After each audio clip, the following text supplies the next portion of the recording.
delighted to be joined in the studio by Lord Manderson. Peter Manderson, of course, architect of the Labour 97 victory. When it was a new dawn, has broken? Has it not? Well, it is a new dawn, but it's a bit of a rainy, miserable dawn. How do you compare this Labour victory with Tony Blair's first Labour victory in 97? Well, this one is all the more extraordinary because, of course, the Labour Party has come from so much further behind than we did. I mean, written off in 2019. We were written off in 2019 for rather good reasons, given the place that Jeremy Corbyn took us to. But Keir Starmer has worked a little short of a miracle in transforming the Labour Party. And given what's happened to the Conservatives, which has set the scene and paved the way for this victory, people would not have embraced the alternative if it had been the same Labour Party in 2019. No, certainly. Let's be clear about that. So what Keir Starmer has done is give people, at long last, a viable alternative to work for. Well, I mean, but it is extraordinary, isn't it, that lots of the analysts are saying, look, this is very much a vote sort of against the Tory party 14 years in power, as opposed to for the Labour Party. Shall I let you into a secret? In 1997, when I was the campaign director, I went through the results programme, the BBC, Sky and all the rest. Every single person, led by David Dimbleby at the time, said, but surely, Peter Mandelson, you'd agree that this is not a victory for the Labour Party. It's a rejection of the Conservative Party. It's a rejection of the old Tories. It's not an embrace of New Labour. Well, I should think that within about 24 hours, that will have faded. Do you think that will change? And people will realise John Major got more votes than Tony Blair did. John Major in 92 got... I bore everyone sitting with this. But you know, the other thing about 1997 is that the turnout went down. So people said, how can you say this is a great mandate when you've got fewer votes than John Major did? We had a 67% voter turnout last time around in 2019, only 60% last night. We've got Labour entering government on just under 34% of the vote share. We've still got a few more seats to declare. It's the lowest of any governing party since 1923. Now, a massive majority, currently 412 seats, for goodness sake, against Tories only 120. It's with 3 seats left to go.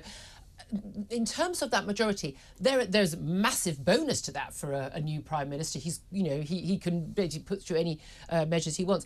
There's also a little bit of a penalty there, isn't there? Because you can't hand out jobs in government and bag-carrying jobs to every single person. You've got a lot of backbenchers to keep track of. Talk me through, the upside of having that big majority and the downside. Well, let me say first of all about the share of the vote. David Cameron, in 2015, when he trounced Ed Miliband and the Labour Party, got something in the region of 36.5% share of the vote. So nobody put into question the mandate that he had got and the victory that he had made. I think the majority, in a sense, is a double-edged sword, if I'm being absolutely honest. On the one hand, it's a big majority that spells political stability. At long last, people know what to expect. There'll be a consistency of political leadership, continuity of policy. People will know where they stand. And this is particularly important for business and investors. It's a really major net plus for the economy. It also lifts the personal authority, obviously, of the Prime Minister, of Keir Starmer.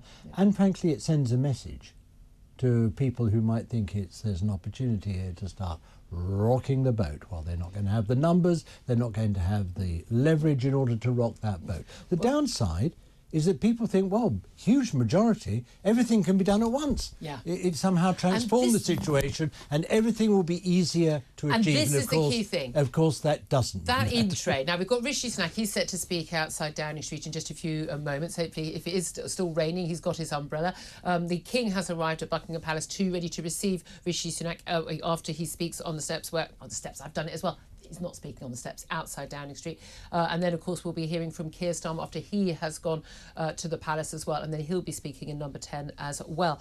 But what Labour has faced, of course, is this battle with the Corbynistas on the left of the party, which Keir Starmer no doubt has done very well on. But we did see some of those Corbynistas, the leading man, Jeremy Corbyn, coming back as an independent. We've seen at least 4 independents running against and defeating Labour, what would have been easy Labour seats on the issue of Gaza, on the issue of Palestine. How big an issue is that going to be in the coming Parliament? I think that is quite a big subplot in this election. For the first time, foreign policy, something happening way outside our own country, came straight onto the electoral agenda, certainly outside our control, and yet you'd have thought from the independents and the organisation around them that Keir Starmer had somehow created this conflict and was sitting on his hands and doing nothing about it. Absolutely ridiculous. But there's another characteristic of it, Julia, if I may say so, and that is the very ugly bullying and intimidation and violence that was meted out by a lot of these independent candidates towards their Labour opponents. This was very, very unattractive. I fully understand that emotions run high, people feel passionate about what's going on in Gaza, but they don't have to take it out literally and physically on their political That has been a opponents. big change over the years we've been involved in this. Can I ask you, just in terms of the delivery, we've got, the first 100 days is supposed to be, the big point, you push all these big measures. Again, it's the same in tray, whether it's Rishi Sunak sitting there in number 10 today, or whether it is Keir Starmer. Still no money, massive debt, 2 wars ongoing, Middle East and in Ukraine. What is going to be first on the agenda? I think what will be first on the agenda would be those first steps that they set out during the election campaign. The teachers, the NHS appointments, the border control team that's going to be set up, and the 2 or 3 other first steps. But beyond that, there is so much work to be done to turn around both our economy and our public services. And they have to have those plans clearly in place. They have to remind the electorate, because in the fog of this great battle that we've just gone through, probably people have long since forgotten the manifesto, what the government is going to do, and then buy that goodwill and take the public with them. We shall see. Now, just before I let you go, we do expect Rishi Sunak to speak outside number 10 in just a couple of moments' time. We'll take that live.